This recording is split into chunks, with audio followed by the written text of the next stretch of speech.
Alright, so I'm gonna show you guys today how I made the Shades of Blue by Drum Summit, the remix of that one. And this song is played by Frank Walker in this radio show, so I'm just gonna like give you guys a quick walkthrough of like how I made it. And I don't know how many episodes it's gonna be. It's probably gonna be like 2 or 3 maybe. We'll see. But I'm gonna show you like just how I made the song and how I have the idea in general. I guess we'll get started. Alright, let's take a look at the drop. So let's see what it sounds like first.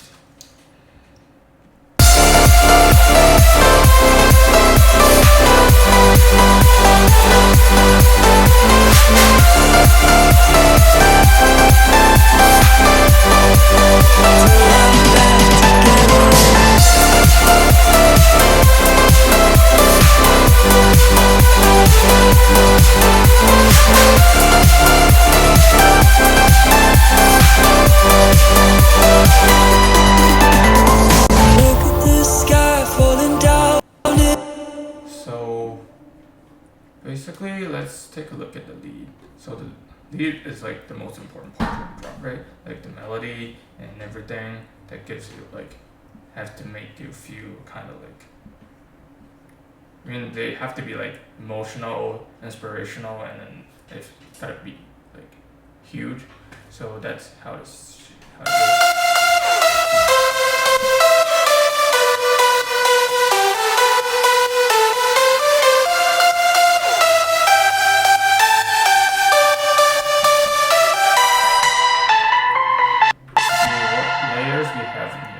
Have like a lot of like super soul sounding stuff. I mean that's progressive house, so you gotta have a lot of the super soul kind of sounding stuff in there. So we got this layer.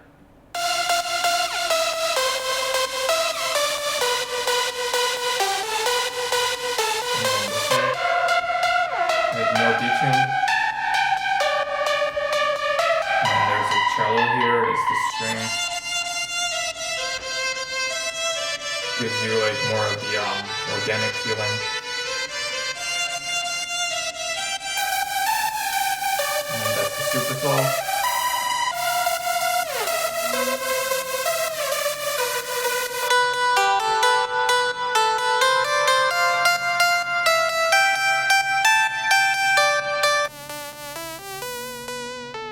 A more mono kind of solo sound. There's the two.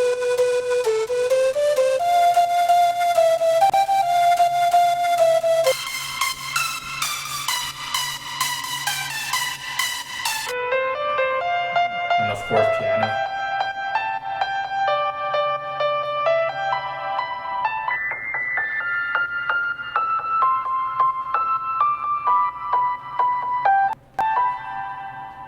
So basically there's like just a lot of super soul and then pluck and like a lot of other organic elements in there basically that like gonna make it feel more natural, as in like real instrument kind of sound, and then had to be feel huge, so there's a lot of super soul, and then they have to be punchy, so there's a lot of plucks. So that's basically the lead design idea for this one. Just imagine like how you want, like what kind of sounds you want to hear at festivals, and basically that's how I made this. And then in terms of the processing, like they're not very complicated, to be honest.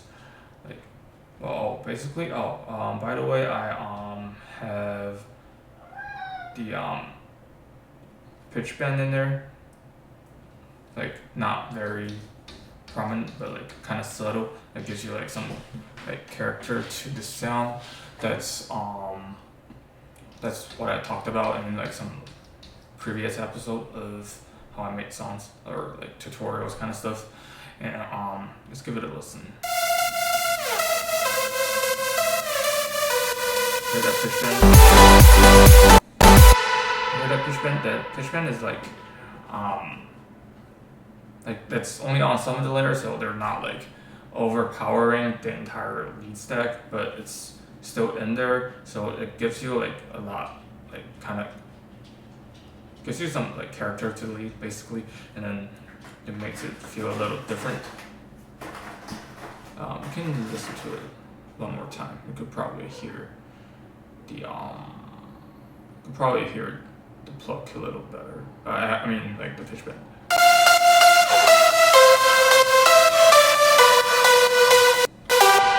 Yeah, and that's it for the lead. And then for the lead processing, like just EQ, OTT, kind of standard, like some saturation, more saturation basically, and then EQ again, and then a lot more other EQs and stuff. And what is this? Also EQ. So it's kind of standard. And then there's like the other stuff, automation, and like the track spacing and stuff. Yeah. And that's it for the lead. And then let's take a look at the chords like underneath the lead.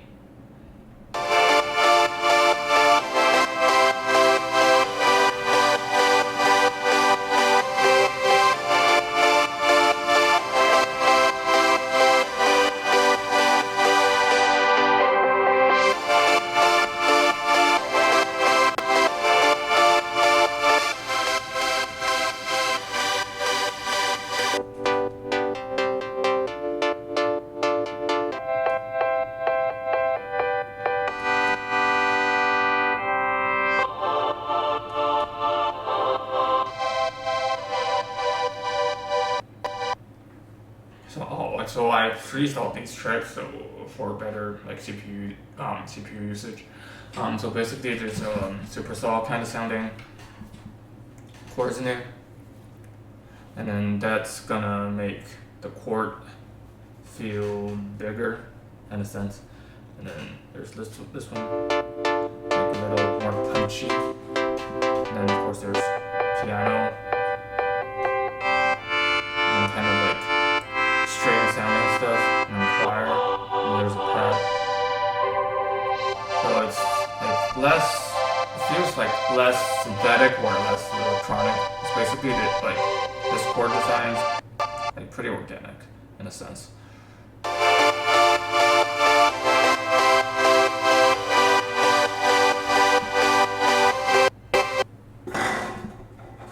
And then for the processing, it's still like pretty standard, like OTT, saturation, and EQ. That's pretty much it. And then for the bass, let's see.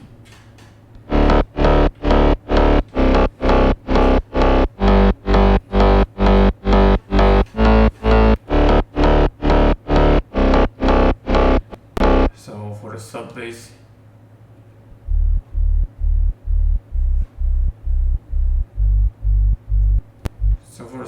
there's only just like two sine waves, and then one is like at a lower octave, one is at a higher. And then for the EQ, we just did this, so it cuts somewhere around like 100 to 150, and then it depends on like how the upper harmonic sounds like, and then so just EQ it so that like each of the note that was played during the sub drop, like I mean in the sub bass, it's gonna have like similar volume. Like ideally they should be at the same volume, but at least they're like very consistent. They should be good.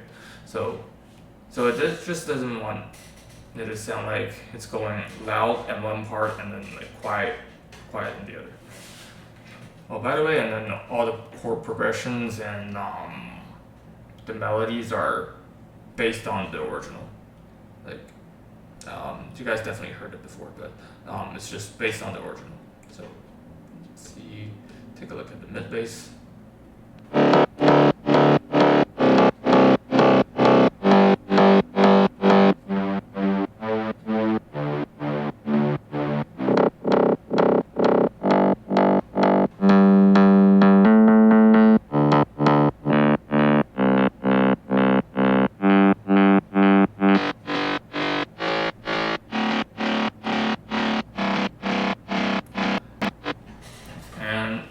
to have the mid bass and chords follow like the same rhythm at the melody, but you don't always have to, but that's what I like to do.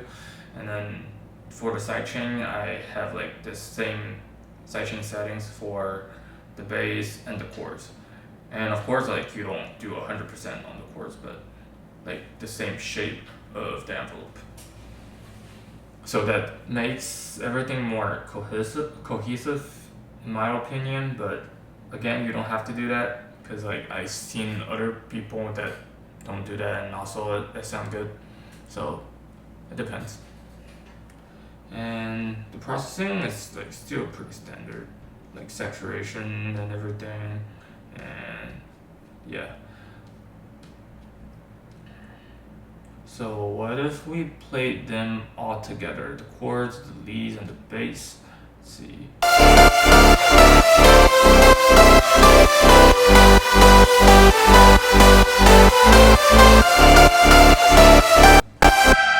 it's pretty big, like the lead is pretty big, and then the chords are supporting the lead, and the bass is like pretty punchy in a sense.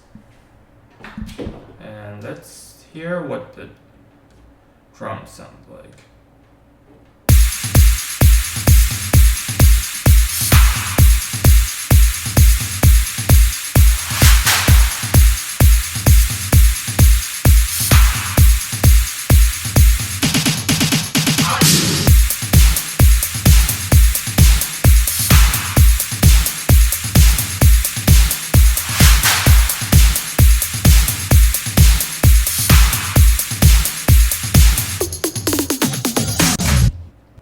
So of course there's this kick, like a progressive house kick, and then there's the claps on the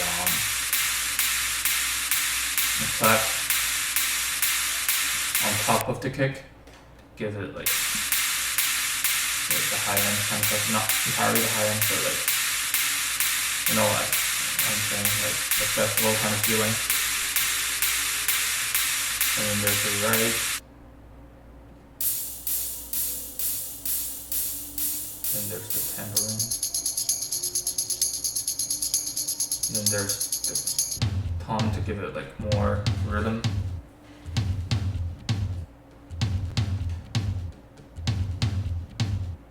And then for the second part of the drop, there's the snare, and then the hat. And there's the reverse hat to give the drop a little like more excitement, like more rhythm, more movement. And there's the fills, which is very important in progressive house.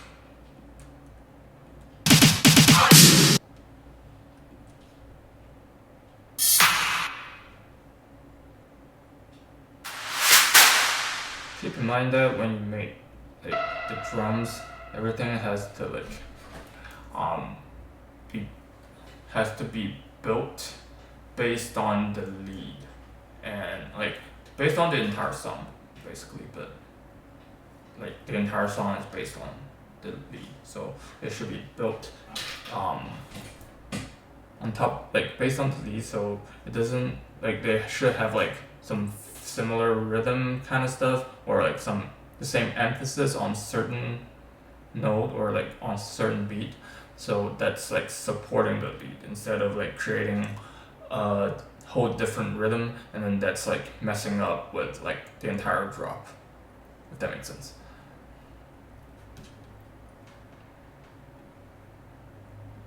So just listen to the drums and the lead. So this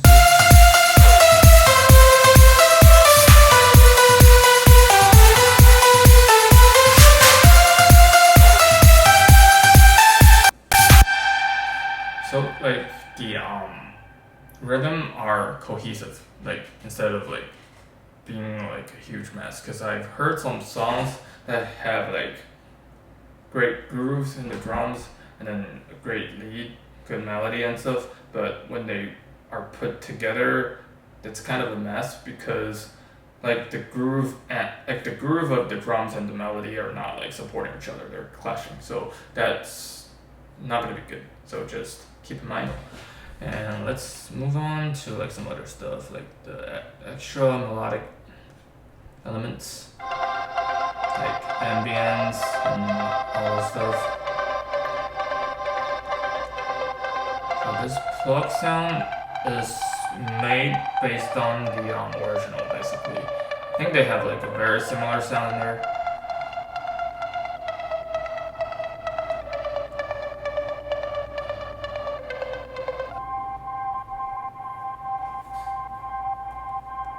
There's the ambience, some other ambience.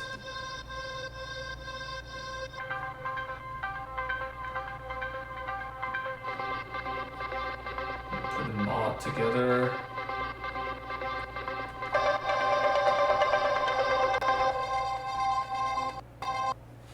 Shout out Severman, by the way. This pack is very good. And let's see.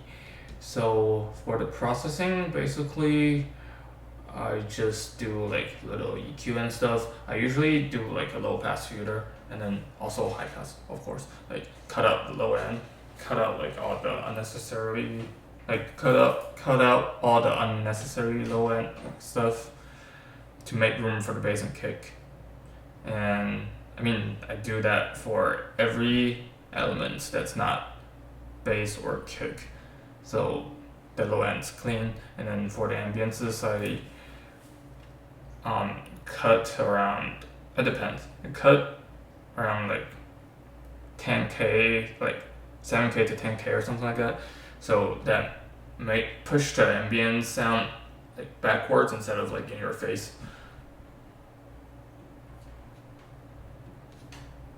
So I think, yeah, sure. I'll have like similar EQs for the ambiences. They're just there to support your main elements, which is the lead, the drums, the chords, and the bass. So so these ones are just like supporting stuff, so they don't pop out, but they want to be there, so it gives like to make the drop more full in a sense. And there's gotta be like the sidechain on there also. So, or it's not gonna sound good. Alright, let's move on to the effects. So for the effects, this one I did some like pretty cool stuff, I think. Let's hear it.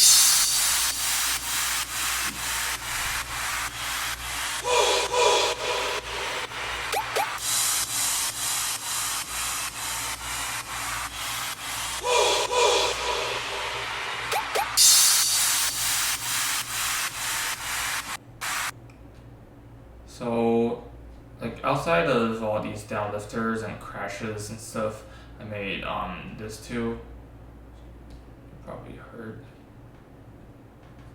And then this one. I made these because when the melody was playing in here,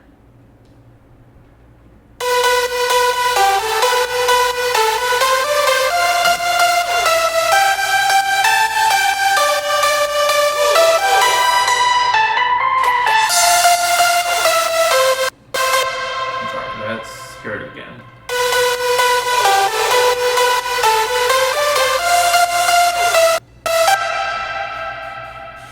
So the melody was like repeating the same notes around here, and then that was like at the end of one part of the melody. So I wanted to give it some like extra spice to keep things interesting. So that's why I did it. I think that sounds pretty good. And then that's it for the effects. And put everything together. We can listen again, of course. Let's see.